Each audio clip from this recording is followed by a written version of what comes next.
So guys, जैसा कि मैंने आपको अपनी बैकलैश की प्रिडिक्शन वाली वीडियो में बताया था कि WWE Riya replay and Bianca Blair को हरवाने वाली तो है नहीं, तो वो उनके टाइटल को एक्सचेंज करते हुए नजर आ जाएगी। बस अब एग्जैक्टली वैसा ही कुछ हमें देखने को मिलने वाला है बहुत ही जल्दी। दोनों ही चैंपियंस रिस्पेक्टिवली अपने टाइटल को स्वैप कर लेंगे। तो बेसिकली रिया रिप्ली बन जाएंगी Raw women's champion and Bianca Belair बन जाएंगी स्मैकडाउन वुमेन्स चैंपियन। वैसे आप देख रहे थे रेसल मैरिक्स और सब्सक्राइब करना तो बनता है। तो गाइस, आप में से बहुत से फैंस ने ये नोटिस कर लिया होगा कि वर्ल्ड चैंपियनशिप तो एक्सक्लूसिवली मंडे नाइट रॉ के लिए थी ना, तो फिर स्मैकडाउन के स्टार्स यहाँ पर क्या कर रहे हैं, इनको क्यों इंक्लूड किया गया। अब बहुत से फैंस ये भी कहेंगे कि हो सकता है क्या पता अगर कोई स्मैकडाउन का बंदा चैंपियनशिप जीती जाए तो उसे रॉ में ड्राफ्ट कर ले। बट गाइस, ड्राफ्ट तो अब एंड हो चुका है ना, और देखने से ऐसा लगता नहीं है कि डब्ल्यूडब्ल्यूई और ज्यादा ड्राफ्ट करने की उम्मीद में है। तो गाइस, मेन बात यह है कि डब्ल्यूडब्ल्यूई ने ऐसा इसलिए किया ताकि चीजें अनप्रिडिक्टेबल बन सके, क्योंकि अगर एक्सक्लूसिव रॉ के स्टार ही इसमें होते तो सबको पहले ही पता चल जाता कि विनर कौन बनने वाला। और सेथ का जलवा तो कितना चल रहा है वो तो आप जानते ही हो। ऊपर से Gunther, Drew McIntyre, Randy Orton and Big E Langston फिलहाल अवेलेबल नहीं है, इसलिए स्मैकडाउन से कुछ स्टार्स लेना जरूरी समझा डब्ल्यूडब्ल्यूई ने। एक रीजन ये भी सामने निकल के आता है कि डब्ल्यूडब्ल्यूई चाहती है कि दोनों ही शोज पर कुछ ना कुछ होता रहे। स्मैकडाउन में रोमन रेंस तो आने वाले हैं नहीं, और न ही हाल फिलहाल में वो अपने टाइटल को डिफेंड करते हुए नजर आएंगे। इसलिए डब्ल्यूडब्ल्यूई ने ये स्टेप उठाया कि हल्की फुल्की रेटिंग्स भी दोनों शोज पर बनी रहेगी एंड दोनों शोज काफी हद तक हॉट भी लगने लगेंगे। वैसे आपको इस टूर्नामेंट के बारे में क्या कहना है? कुछ मजा आ रहा है या नहीं? कमेंट करके जरूर बताना। वैसे ब्रॉक लेसनर की ब्लड की कहानी अब कुछ अलग ही लेवल पर चली गई है, क्योंकि पहले तो ये गाइस कि वो ब्लड प्योर रियल था। सेकंड, ऐसा भी नहीं था कि डब्ल्यूडब्ल्यूई ने उसे प्लान नहीं कर रखा था। कोडी वर्सेस ब्रॉक के मैच के प्रोड्यूसर थे माइकल हेज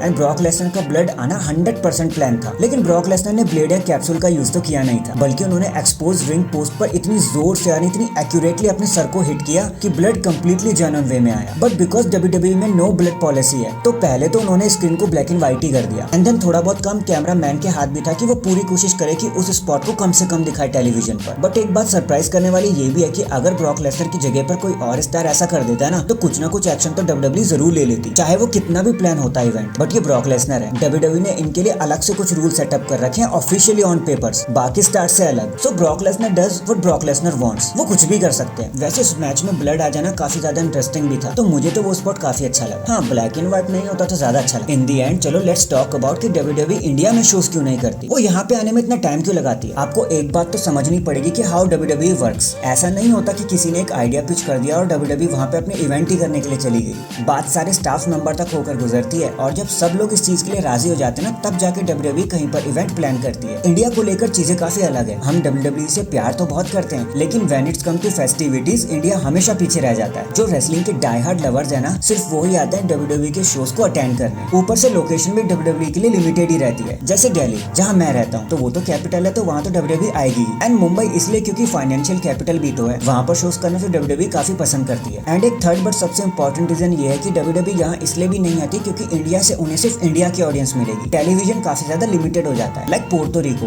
वहाँ सिर्फ पोर्टो रिको की ऑडियंस ही नहीं थी, पूरी दुनिया भर के फैंस आए थे। इवन इंडिया के फैंस भी थे पोर्टो रिको में उस शो को अटेंड करने के लिए। इसलिए डब्ल्यूडब्ल्यूई इंडिया से जरा सी दूरी बनाए रखती है, क्योंकि ऑडियंस एंड अटेंडेंस दोनों ही लिमिटेड हो जाते हैं। एंड वो तो हम इंडियंस हैं जो बाहर के शोज में चले जाते हैं, वरना अमेरिकन, जर्मन, चाइना, जापान तो कभी इंडिया में आए ही ना हमारे शोज को अटेंड करने, जिसकी वजह से डब्ल्यूडब्ल्यूई के लिए पैसा कम जनरेट होता है। And as we all know कि डब्ल्यूडब्ल्यूई को पैसा कितना ज्यादा इंपॉर्टेंट है, हम फैंस से भी ज्यादा इंपॉर्टेंट है उनके लिए money. And last but not the least, Indian superstar WWE में ना के बराबर है। खैर, इसमें तो डब्ल्यूडब्ल्यूई की ही गलती है कि वो इतने कम इंडियन रेसलर को प्रोड्यूस करती है, तो उनके पास कुछ होता ही नहीं है इंडिया को दिखाने के लिए। ऊपर से जो रेसलर भारत से आते भी हैं जैसे जिंदर महाल, तो डब्ल्यूडब्ल्यूई उन्हें अपने टेलीविजन पर पहले से ही हील दिखा के रखती है, तो वैसे ही उनकी पॉपुलैरिटी हल्की सी कम हो जाती है। एंड एक चीज ना, हम इंडियंस में भी कमी है गाइस, अपने स्टार्स को क्रिटिसाइज हम खुद ही कर लेते हैं, वरना आप जानते हैं कि बाहर की ऑडियंस अपने स्टार को कितना पसंद करती है, इवन दो कि वो डब्ल्यूडब्ल्यूई टेलीविजन पर कितना भी हील दिखा लो उन्हें। जस्ट लाइक 2006 का ECW, Rob Van Dam WWE में कंप्लीट हील थे, बट जब वो अपने घर ECW में गए ना, तो उन्होंने जॉन सीना की रेटिंग्स को भी पीछे कर दिया। और वहीं पर हम हैं कि जब इंडिया में जिंदर महाल आए तो हमने उनसे बड़ा पॉप रोमन रेंस और ट्रिपल एच को दिया। दैट्स व्हाई डब्ल्यूडब्ल्यूई इंडिया के शोज के लिए कम इंटरेस्टेड होती है। एक दो शोज तो ठीक है गाइस, डब्ल्यूडब्ल्यूई कर ही देगी, सालों में तो एक दो बार उन्हें आना ही है। लेकिन हाँ, अगर आप परमानेंटली उन्हें यहाँ पे एक्सपेक्ट कर रहे हो ना, तो प्लीज मत करो, ऐसा कभी भी नहीं होने वाला, क्योंकि डब्ल्यूडब्ल्यूई को पैसा बनाने में ज्यादा इंटरेस्ट आता है, इवन दो उनकी कितनी भी पॉपुलैरिटी हो किसी भी कंट्री में। तो आज के लिए बस इतना ही। आपका सिनेरियो के बारे में क्या कहना है कमेंट करके जरूर बताना। एंड अगर आपने फिर भी किसी भी तरीके से बैकलैश को मिस कर दिया है, तो आई बटन पर उसका लिंक शो कर ही रहा होगा, डिस्क्रिप्शन में भी मैं उसका लिंक दे दूंगा, जल्दी से जाकर उसे चेकआउट कर लेना। चैनल पर नए हैं तो जल्दी से चैनल को लाइक एंड सब्सक्राइब कर दो। बाकी मैं मिलता हूँ आपसे किसी और अपडेट के साथ, तब तक के लिए अपना ख्याल रखें और खुश रहें।